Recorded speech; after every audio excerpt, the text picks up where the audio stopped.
My husband's mother used my name to bail out his sister. I didn't trick them back, but I did buy the debt. Quietly. In full. Under a name they didn't recognize at first. They thought I'd stay silent. I didn't scream. I didn't warn them. I just signed where it mattered. And waited. Because this time, I wasn't the helper. I was the consequence. It started with a voicemail. Private number.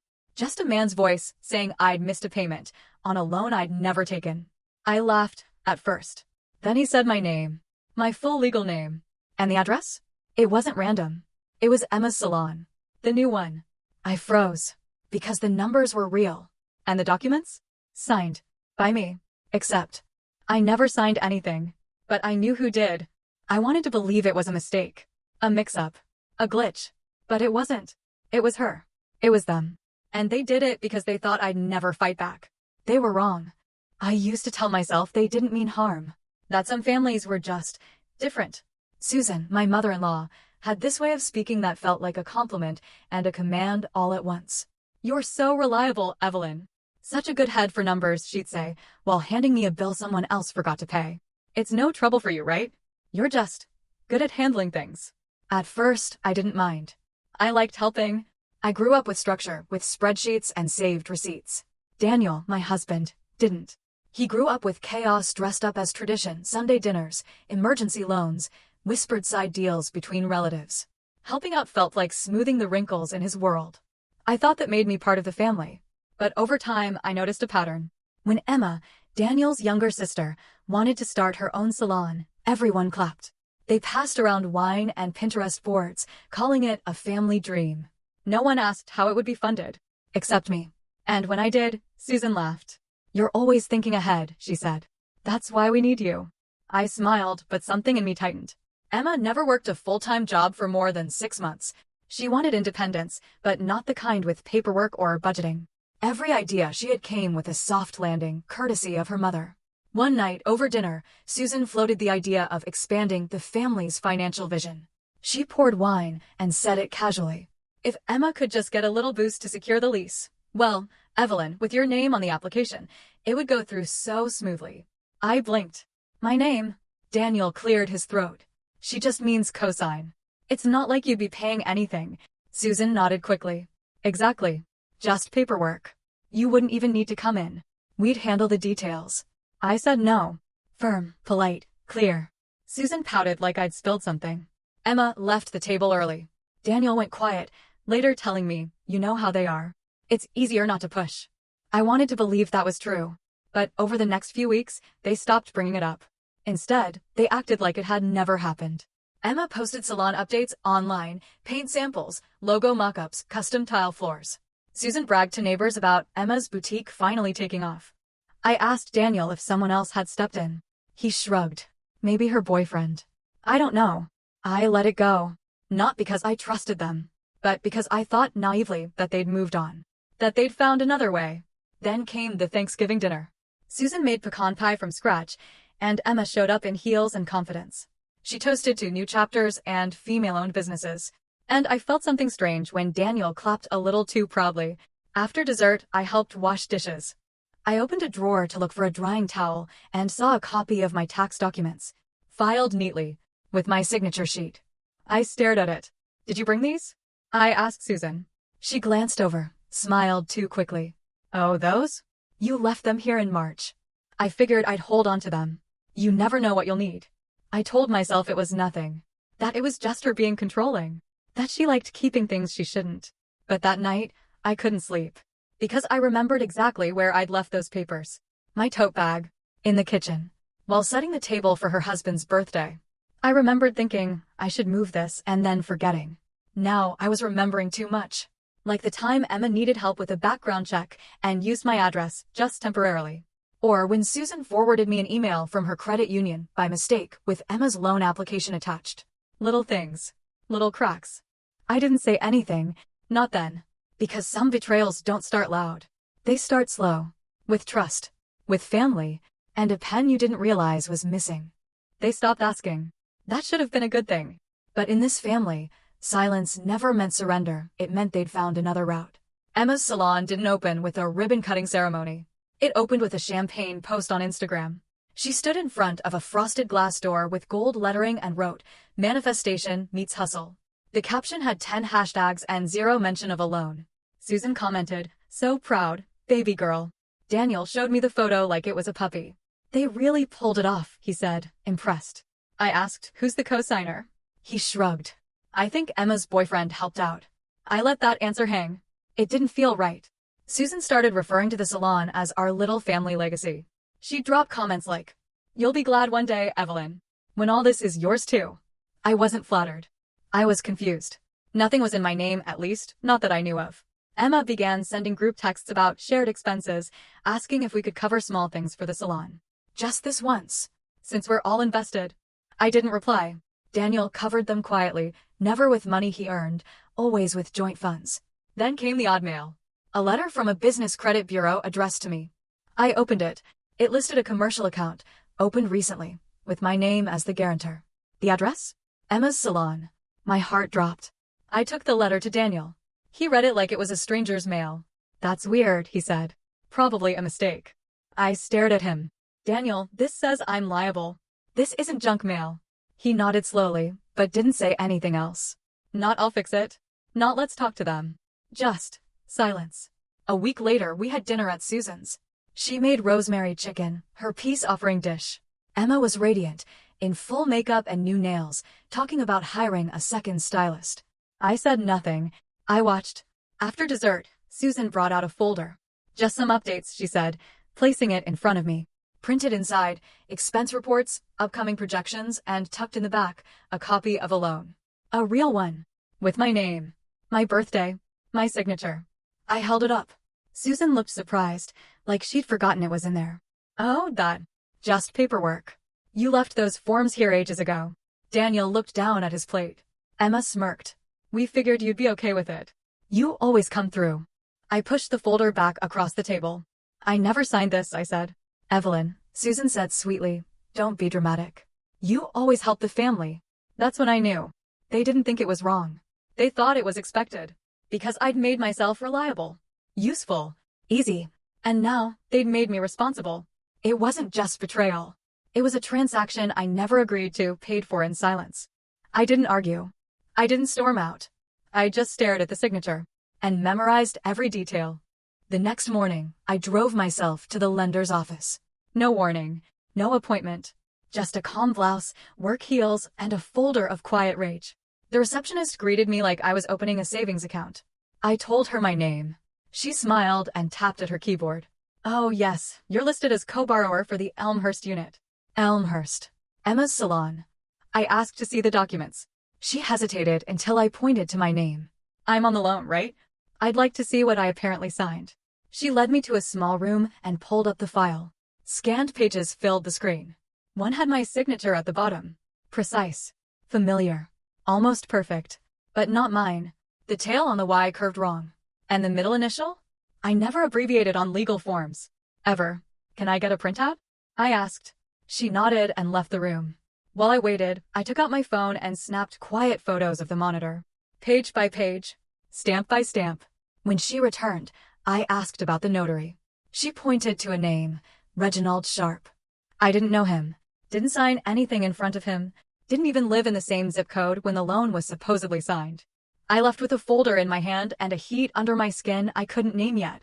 By the time I got home, I'd already looked up Reginald. His notary license was active. He worked out of a strip mall 2 towns over. I called, asked if he remembered me. He didn't. But he remembered Emma. She said her sister-in-law was too busy to come in, he said. She even brought a signature page. I didn't speak. I just hung up. I sat in my car for 20 full minutes. Engine off. Hands cold. Because in that moment, it all shifted. This wasn't them being messy.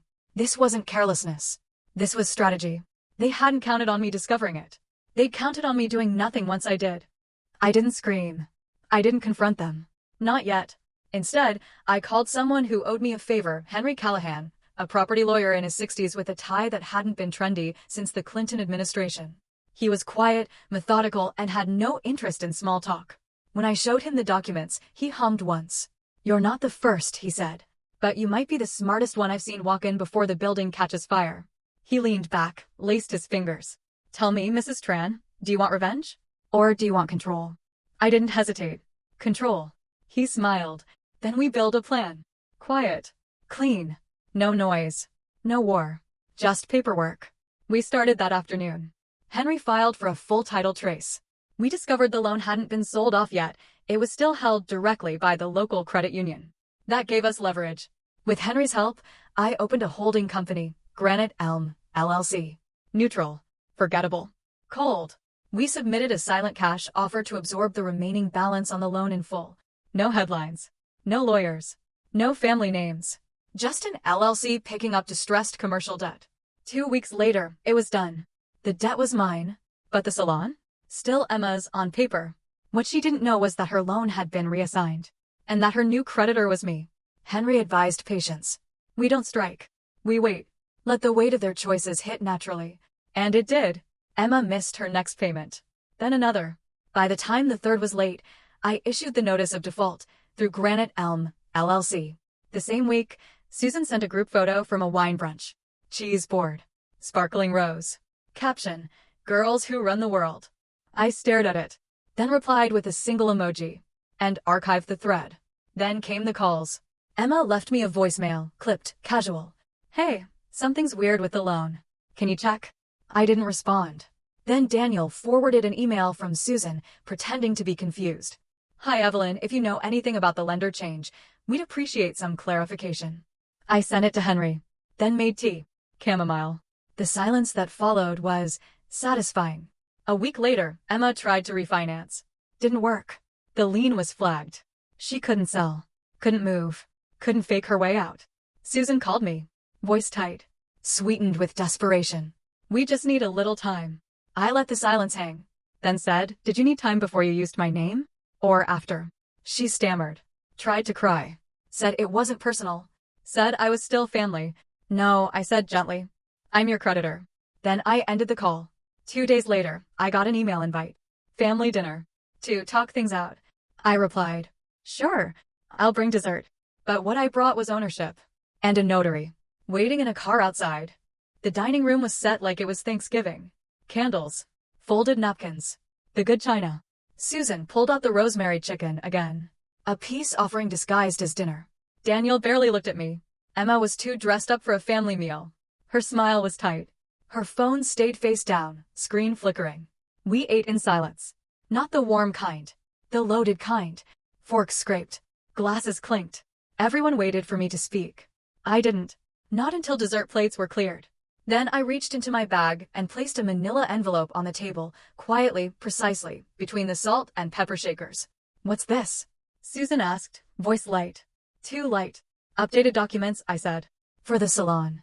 Emma didn't touch it. Her fingers curled around her wine glass like it might shield her.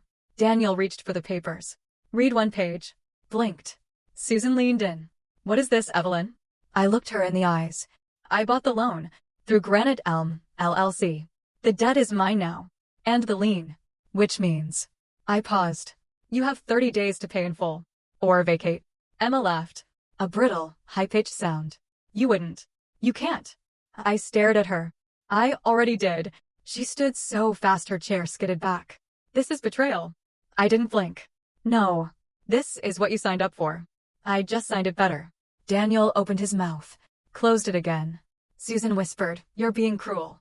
I stood. Smoothed my blouse. Pushed in my chair. Then placed a foil-wrapped box on the counter. Peach cobbler, I said. The one you always said I made too sweet.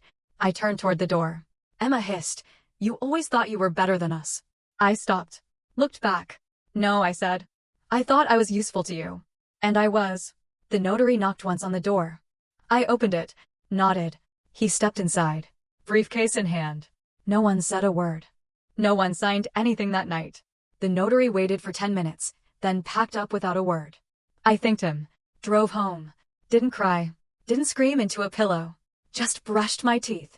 And slept for the first time in weeks. The next day, I sent one email. Subject: Final filing. Granite Elm, LLC. Attachments: foreclosure notice, full deed transfer, and a time-stamped voice memo of the phone call with the notary who confirmed the forged signature. Within 48 hours, Henry received confirmation from the county office. The property lien had been transferred. Fully. Legally. Without contest. Emma tried to play the victim online. She posted a blurry photo of the salon, captioned, "It hurts when your own blood betrays you." No names. Just implication. I didn't respond. Didn't set the record straight. Didn't send screenshots or tell my side. I just saved the post. Labeled it, insurance. Susan emailed me later that week. A long, winding letter about how families go through seasons. She ended it with, "I hope one day you remember the good we did." I replied with one sentence. "You taught me how to stay quiet. I just learned how to make it permanent." Daniel moved out 3 days after the final notice. No apology. No fight. Just a note on the counter. This isn't what I wanted. I left it there. 3 weeks later, the salon closed. Emma had tried to sell it, didn't realize I'd locked the deed. She missed the appeal deadline. She moved into a rental one town over. No sign. No grand goodbye. Susan stopped calling. Daniel stopped existing. And I didn't chase any of them. I paid off the remaining balance myself. Quietly. Fully. No press. No parade. Just peace. Henry asked what I wanted to do with the property. I told him we were renaming the trust. Granite Elm, LLC would now operate as the Lena Hartley Foundation. My grandmother's name. The woman Susan erased from family photos. The woman who taught me to balance a checkbook, hide money in her bra, and never sign what you don't read. Every dollar earned from the building would fund scholarships for first-generation women in finance. I didn't want revenge. I wanted reallocation. They used my name like it was free. Like I was furniture. Like I'd never notice. So I turned that stolen name into equity. In real estate. And in principle. No champagne. No family gathering. No grand reveal. Just quiet paperwork. And a locked front door that no longer had their fingerprints on it. A month later, I drove by the old salon. The windows were dark. The gold lettering was scraped off, but you could still see the ghost of it if the light hit just right. The space had been cleaned out, bare walls, stripped floors, silence. I parked across the street and just sat there, watching, not in triumph, not in grief, just stillness. The city had approved the nonprofit registration. The Lena Hartley Foundation was official. First scholarship cycle, already underway. I'd funded it in full. Henry said I should make a statement, press release, maybe even a soft launch. I told him no. This wasn't a redemption story. It wasn't a headline. It was a quiet correction. Emma posted another vague story on Instagram. Something about healing and letting go of toxic influences. A cropped photo of wine and a quote card that said, "Some people can't handle your light, so they try to dim it." She tagged no one. But the message was clear. I didn't reply. I didn't explain. Instead, I opened a folder on my laptop. Screenshots. PDFs. Notary logs. Voicemails. Labeled, Legacy. That was the twist they never saw coming. That I didn't need to burn it all down. I didn't need to win the argument. Or prove anything. Because I had proof. Because I owned the ending. Not as the daughter-in-law. Not as the helper. Not even as the woman they once used. But as the one who rewrote the terms. They'd spent years treating my silence as weakness. As agreement. As permission. But silence isn't surrender. It's space. And I used mine well. I planted basil in the kitchen window of my new home. Nothing big. Just mine. And for the first time in a long, long while, I slept like someone whose name only appeared where she put it.